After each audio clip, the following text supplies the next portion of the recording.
नमस्कार दोस्तों और स्वागत है आपका हमारे चैनल पर।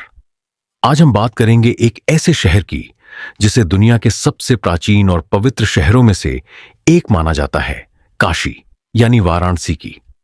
यह शहर अपनी आध्यात्मिक ऊर्जा, गंगा के घाटों और प्राचीन मंदिरों के लिए जाना जाता है।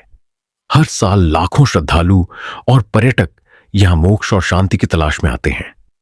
लेकिन क्या हो जब इस पवित्र यात्रा की शुरुआत ही एक ऐसे अनुभव से हो जो किसी भी पर्यटक के मन में खटास घोल दे, खासकर तब जब आप अपने परिवार के साथ हों या एक अकेली महिला यात्री हों। जी हां, हम बात कर रहे हैं वाराणसी कैंट रेलवे स्टेशन की। वाराणसी आने वाले अधिकांश लोग हवाई जहाज या ट्रेन का सफर तय करते हैं, और जो किसी भी अन्य साधन से आते हैं उन्हें अक्सर किसी धार्मिक स्थल पर जाने से पहले कैंट स्टेशन आना ही पड़ता है। पर्यटक अपनी थकान मिटाने, थोड़ा आराम करने और अच्छे भोजन की तलाश में किसी रेस्टोरेंट या होटल की ओर बढ़ते हैं। लेकिन स्टेशन परिसर से बाहर आते ही जो दृश्य सामने आता है वह उनके मन को विचलित कर देता है। ओवरब्रिज के नीचे कई महिलाएं खड़ी दिखाई देती हैं, कुछ अधेड़ उम्र की तो कुछ युवा लड़कियां भी। जैसे ही पर्यटक उनके पास से गुजरते हैं वे बिना किसी संकोच के पूछती हैं, चलोगे क्या? यहीं पास में होटल है। सोचिए, एक पिता की मनोदशा क्या होगी जब उसके बच्चों के सामने उससे यह सवाल पूछा जाए। उस परिवार की क्या गलती है जो धार्मिक प्रयोजन से यहां आया है? बिना किसी गलती के उन्हें शर्मिंदा होना पड़ता है। बच्चों के मन में अपने पिता और इस पवित्र शहर के प्रति क्या छवि बनेगी? यह दृश्य किसी भी पर्यटक को हतप्रभ कर देता है। कई बार ऐसी घटनाएं भी सामने आई हैं जब इन महिलाओं ने पर्यटकों के साथ बदसलूकी की है, यहां तक कि मारपीट भी की है, जिसे वे जीवन भर नहीं भूल पाते।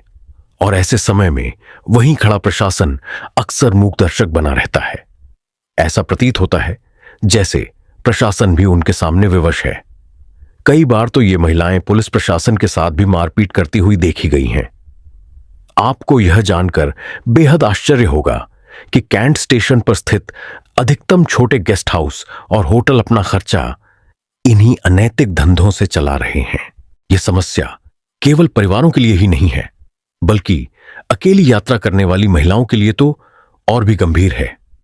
जैसे ही कोई महिला अकेली कैंट स्टेशन पहुंचती है और अपने किसी संबंधी का इंतजार कर रही होती है, कुछ मनचले गिद्ध की तरह उन पर नजर गड़ाए होते हैं। वे ऐसी टिप्पणियां करते हैं जो किसी भी आम महिला के लिए अत्यंत शर्मनाक होती हैं।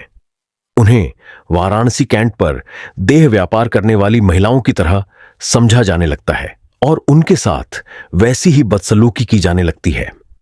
ऐसे में उस पर्यटक महिला के लिए एक एक मिनट काटना दूभर हो जाता है। उसके मन में वाराणसी की छवि बिल्कुल बदल जाती है। वह सोचती है, जब स्टेशन पर यह हाल है तो बाकी काशी का क्या हाल होगा। कई बार तो ऐसे दृश्य भी देखने को मिलते हैं जब कोई महिला अपने किसी संबंधी के साथ जा रही होती है, लेकिन इस खराब माहौल की वजह से उसे भी देह व्यापार करने वाली जैसा सलूक झेलना पड़ता है। अगर संबंधी द्वारा इसका विरोध किया जाता है तो उनके साथ जमकर मारपीट की जाती है। यह स्थिति न केवल पर्यटकों के लिए निराशाजनक है, बल्कि यह हमारे देश की छवि और वाराणसी जैसे पवित्र शहर की गरिमा पर भी एक बड़ा प्रश्न चिन्ह लगाती है। सबसे चिंताजनक बात यह है कि कई बार 15 से 18 साल के बच्चों को भी इन महिलाओं के साथ जाते हुए देखा गया है। अब सोचिए, क्या होगा इन किशोरों के भविष्य का? आखिर इसका जिम्मेदार कौन है? पूरे वाराणसी के लिए यह एक बड़ा सवाल है। आखिर कैसे बंद होगा कैंट स्टेशन का देह व्यापार? कौन रोकेगा वाराणसी की छवि को धूमिल होने से? दोस्तों, यह एक गंभीर मुद्दा है जिस पर तुरंत ध्यान देने की आवश्यकता है। वाराणसी, जो अपनी आध्यात्मिक शांति और सांस्कृतिक विरासत के लिए जाना जाता है, वहां इस तरह की घटनाएं बेहद निंदनीय हैं। यह केवल पर्यटकों की सुरक्षा का मामला नहीं है, बल्कि यह शहर की आत्मा और उसकी पहचान का भी सवाल है। शासन और प्रशासन को क्या इन बातों की जानकारी नहीं है, या जानबूझकर आंखें मूंद ली गई हैं? उन्हें इस पर कठोर कदम उठाने होंगे।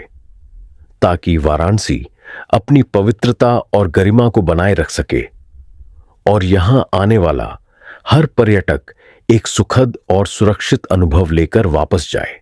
हमें उम्मीद है कि यह वीडियो इस महत्वपूर्ण मुद्दे पर जागरूकता बढ़ाने में मदद करेगा। आपके विचार क्या हैं? हमें कमेंट बॉक्स में जरूर बताएं। इस वीडियो को लाइक करें, शेयर करें और हमारे चैनल को सब्सक्राइब करना ना भूलें। मिलते हैं अगले वीडियो में। जय हिंद, जय काशी।